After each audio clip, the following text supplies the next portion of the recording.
So a good example of an emerging consumer stock in the fund today is Airbus. It's a stock we owned prior to the pandemic, and it's a stock we're happy to reinvest in after coming out of the pandemic.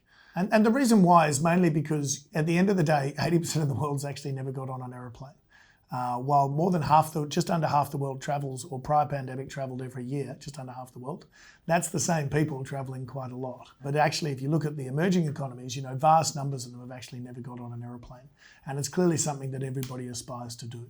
If we drill down on those emerging markets, that's really where we see the growth coming in aerospace in the years ahead.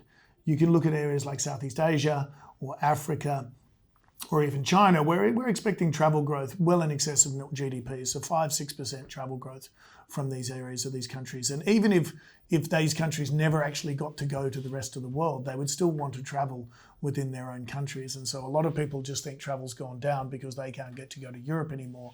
But that's really not what we need here to drive the growth of Airbus going forward.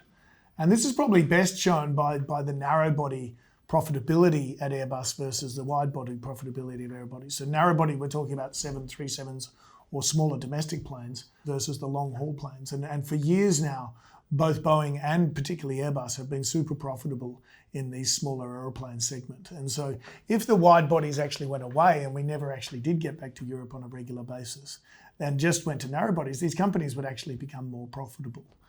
And so from our point of view, we just think growth of domestic travel is still very much assured as we go forward, and these companies will actually become more profitable over time.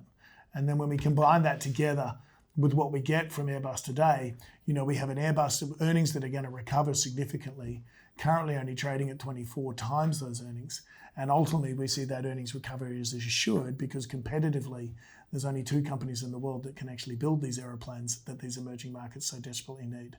And so that's why we're happy to have Airbus back in the portfolio today.